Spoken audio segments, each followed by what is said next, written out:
E agora a gente volta a falar de um tema que tem preocupado autoridades de todo o país, principalmente neste ano de eleições: o uso da inteligência artificial.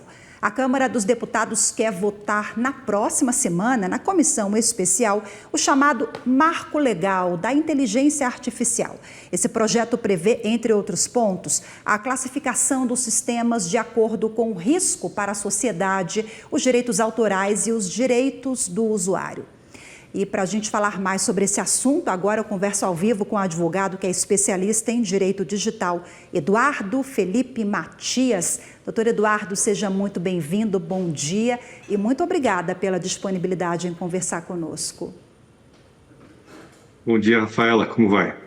Tudo bem, um prazer falar com o senhor. Eu quero destacar, antes do nosso bate-papo, que o doutor Matias, doutor Eduardo, está lançando o livro que se chama A Humanidade e o Poder Digital, Impactos da IA sobre Nosso Futuro. Ou seja, essa obra que o senhor se debruçou, né, há algum tempo para fazer, traz o tema que é o tema do momento, né? A inteligência artificial, de que forma a IA e o crescimento, né, das Big Techs, a falta de uma regulamentação exatamente para esse assunto aqui no Brasil, de que forma isso desafia as leis, a soberania do país, doutor Eduardo? De fato, existe uma questão aí de soberania, né? É importante a gente entender que as Big Techs, elas são empresas globais, são empresas transnacionais como nunca houve no passado, muito diferente até das empresas transnacionais que já eram poderosas no passado. Elas realmente penetram a vida dos cidadãos de todos os países. Então, existe sim uma questão importante de soberania a partir do momento que, primeiro, as leis nacionais talvez não consigam controlar o poder dessas empresas que são globais, em primeiro lugar, e, em segundo lugar, também existe uma questão de soberania funcional das próprias empresas, e principalmente das plataformas digitais, a partir do momento em que elas determinam quais são os termos de uso aplicáveis aos seus usuários, e muitas delas têm bilhões de usuários, né? Então é algo relevante de fato.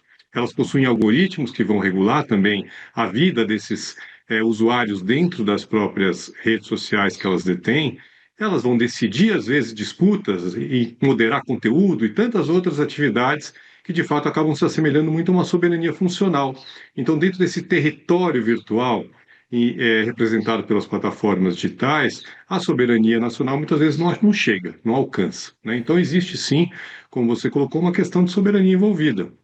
Uma questão de controle, uma questão de entender como esse acúmulo de poder que acaba existindo, é um dos temas, né, do meu livro, esse acúmulo de poder que é reforçado pela IA, vale lembrar, a IA ela vem também para reforçar essa capacidade dessas empresas de moldar nosso comportamento, de moldar a nossa forma de pensar, inclusive, acaba afetando um pouco, sem dúvida, a soberania dos estados. E aí o senhor destaca na sua obra também, eu quero só ressaltar que o doutor Eduardo Felipe Matias é um autor premiado, inclusive pelo Jabuti, o maior prêmio da literatura, viu, em obras anteriores. O senhor destaca no livro que as plataformas e tecnologias como a IA, elas remodelam a sociedade, a vida cotidiana, enfim, o que a gente faz, o que a gente pensa, né? Quem é que exerce o poder nessa relação? O direito tem espaço aí, doutor Eduardo? E tem espaço, a questão é exatamente o que você colocou, que às vezes as decisões que são vistas como questões técnicas, né, e a gente acaba tendo uma espécie de solucionismo tecnológico, em que quase tudo, todos os problemas sociais, etc., seriam resolvidos pela tecnologia. Dentro dessas soluções técnicas, muitas vezes existem valores embutidos. Então, existe uma discussão por trás disso, que é uma discussão de legitimidade democrática, uma discussão de como as decisões são tomadas, né? A partir do momento em que a gente começa a depender dessas ferramentas para tomar decisões, é muito importante, principalmente o poder público, quando ele aplica essas ferramentas, quando ele utiliza sistemas de IA, por exemplo, que ele entenda que lá dentro tem valores embutidos, que entenda também que muitas vezes existem vieses que estão lá embutidos nessas ferramentas, né? As decisões elas podem vir, as recomendações que elas dão podem vir embutidas com vieses embutidos. Também existem erros, né? É importante entender que, sendo caixas pretas como elas são, muitas vezes esses erros passam despercebidos. Então, é uma questão muito importante, né? A gente entender que existe sim um poder, um rearranjo de poder que vem desse grande ator que são as plataformas digitais e dessa nova tecnologia, que é a IA, e a partir desse rearranjo de poder, entender como o direito pode controlar isso, né? De fato, o direito tem dificuldades, muitas vezes, de acompanhar o ritmo da tecnologia.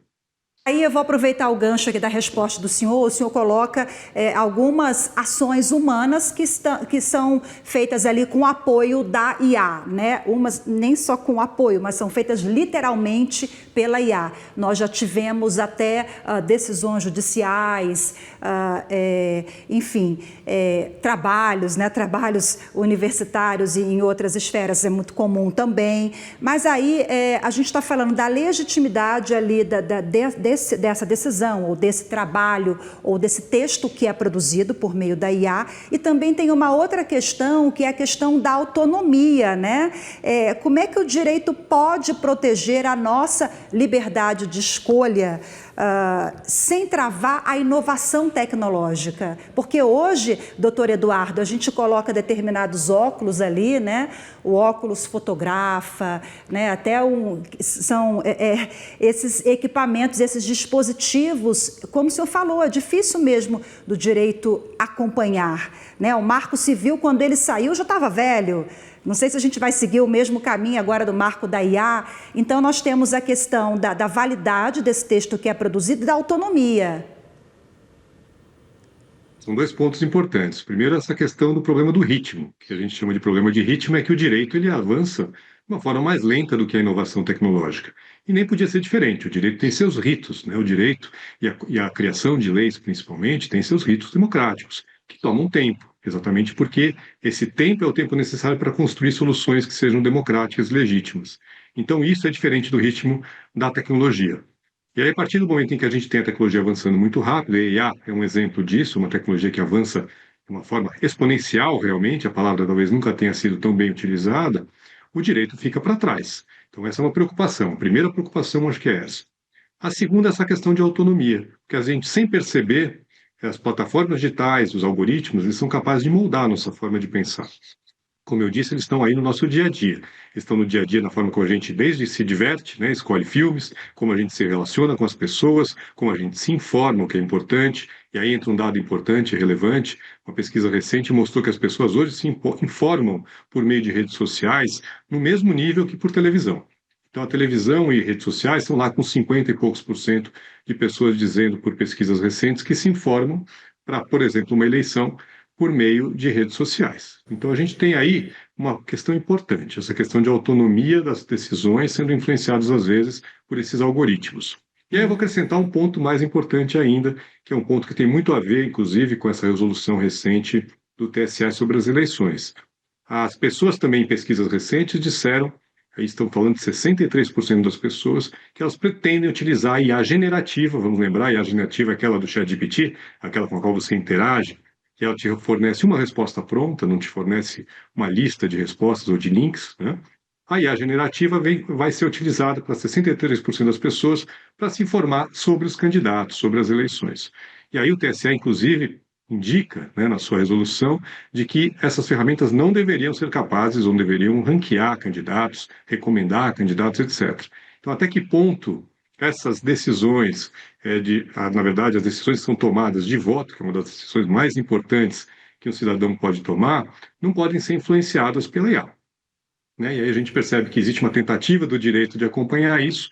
Agora, o quanto que vai ser capaz o TSE, os tribunais vão ser capazes de realmente fiscalizar e verificar se isso está acontecendo, se essas recomendações não estão existindo, realmente é algo que a gente não sabe.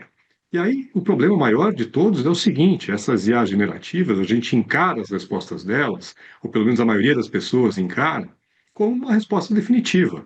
É quase um oráculo. Você pergunta, recebe aquela recomendação, aceita aquilo como uma verdade absoluta.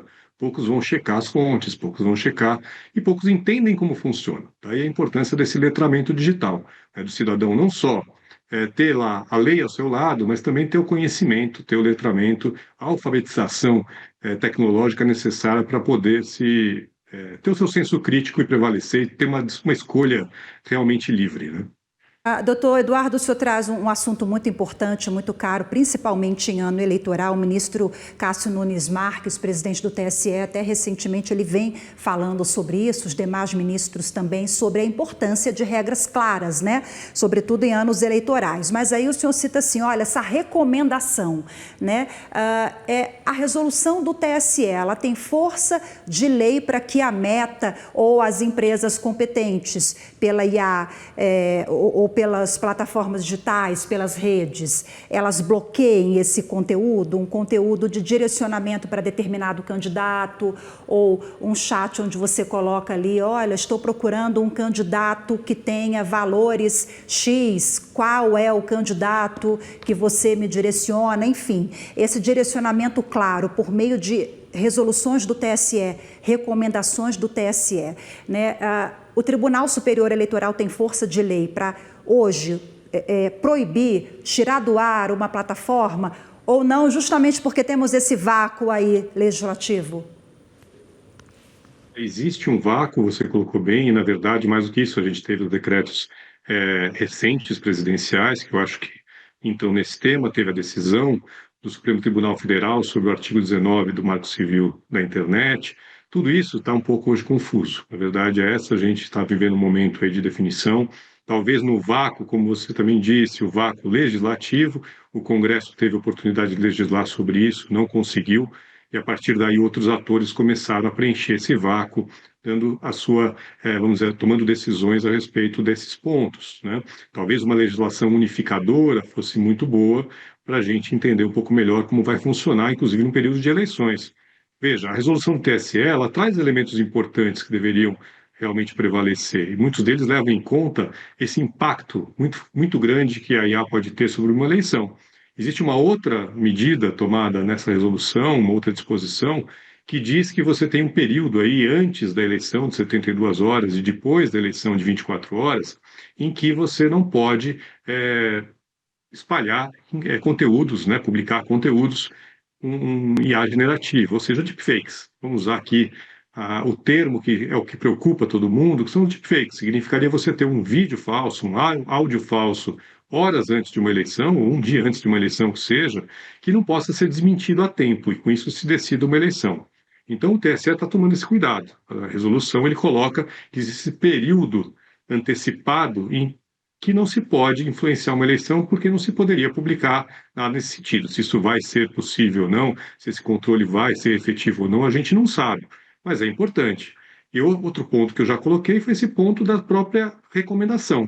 Então, a partir do momento em que existe uma recomendação de um candidato, numa ferramenta de IA generativa, que praticamente a coloca como uma resposta certa e definitiva, isso aí é algo que pode ser perigoso, né? Pode ser um instrumento muito poderoso nas mãos de quem controla essas ferramentas. Mas o TSE já também tomou uma providência ao dizer que isso não poderia acontecer. Se vai ser ou não efetiva a própria fiscalização disso, que não é simples, é claro, até porque é muito tênue. O que é uma recomendação, o que é uma pergunta mais despretensiosa, vamos dizer assim, sobre algum candidato, é algo que a gente não tem ainda uma linha clara. Então, mais uma vez, o judiciário vai ter um papel importante na definição desses termos, né? Então, acho que tem essa questão. E tem a questão da transparência. A transparência é outro ponto importante. Eu falei do letramento digital, mas o letramento digital também passa por a gente saber quando aquele conteúdo é produzido de uma forma artificial. Conteúdos sintéticos têm que ser anunciados, a gente tem que saber que aquilo lá não é verdadeiro para poder fazer o nosso próprio julgamento do conteúdo e, com isso, tomar as nossas decisões da melhor forma possível. Doutor Eduardo, tudo isso que a gente está falando, esses desafios, dialogam, né, com seu livro, o advogado que é especialista em direito digital, Eduardo Felipe Matias, que conversa com a gente agora ao vivo, aqui na TV Justiça. Ele é autor do livro A Humanidade e o Poder Digital, Impactos da IA sobre Nosso Futuro. Essa obra é fruto de anos de muita pesquisa, farta bibliografia, pesquisa no Brasil e em outros países também. Para a gente fechar aqui o nosso bate-papo, o senhor tem um olhar olhar otimista em relação à IA que vem aí para moldar, né? E eu estou falando aqui sobre direito eleitoral, sob o âmbito jurídico, mas a gente tem tantas outras ramificações, né? Onde teremos impactos também que o senhor aborda na obra. Então, para fechar, tem um olhar otimista, positivo ou nem tanto para esse grande desafio aí do século XXI? Olha, eu acho que o olhar é realista, viu, Rafaela? Na prática, a gente precisa estar atentos. Em todas essas discussões é um jogo de poder, existem interesses envolvidos, né? Então a gente precisa, nessa discussão, sempre estar atento. Me parece que, até por isso meu livro chama A Humanidade e o Poder Digital e não o contrário, a humanidade deve prevalecer. A gente tem as ferramentas necessárias para poder controlar o poder digital, para poder tomar as rédeas desse poder, que, por sinal, o livro não é um livro tecnofóbico, não é um livro que vê a inovação como algo negativo. Ao contrário, ele só entende que a governança é importante para que a inovação atinja seu potencial máximo. E, principalmente, ela atinge o potencial máximo em benefício de todos. Então, esse é o objetivo do livro, é entender a governança do poder digital e, mais do que isso, da própria era digital, entender os riscos, né? Entender quais são as oportunidades e, a partir daí, tentar construir algo comum. Eu sou otimista, sim, no sentido de que nós temos as ferramentas. A gente tem que agora ter o desejo político, a vontade política, a sabedoria, inclusive, para poder, de uma forma ou de outra, conviver com um poder que é muito grande, saber domar esse poder, trazer ele para o nosso lado. A IA não é negativa, né? Muito pelo contrário, o potencial positivo dela é imenso.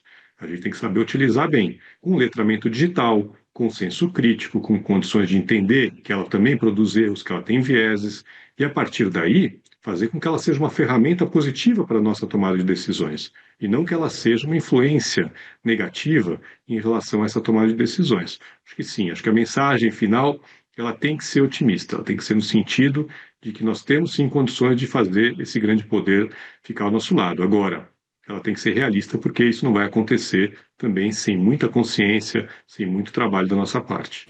Perfeito, doutor Eduardo. Eu estou vendo o livro bem ali atrás do senhor na estante. A Humanidade e o Poder Digital. Então, o título não é por acaso, né? A humanidade ali na frente do título. Muito bom. Eu agradeço a sua participação, senhor, que com uma linguagem simples, uma linguagem popular, acho que a obra tem essa linha também, né? O seu desejo é ser compreendido e que a mensagem seja levada ali ao maior público possível. Eu agradeço muito, eu conversei aqui com um advogado que é especialista em direito digital, falamos sobre os desafios do uso da inteligência artificial, doutor Eduardo Felipe Matias. Bom dia mais uma vez para o senhor, obrigada pela entrevista. Bom dia, Rafaela, obrigado. Tchau, tchau.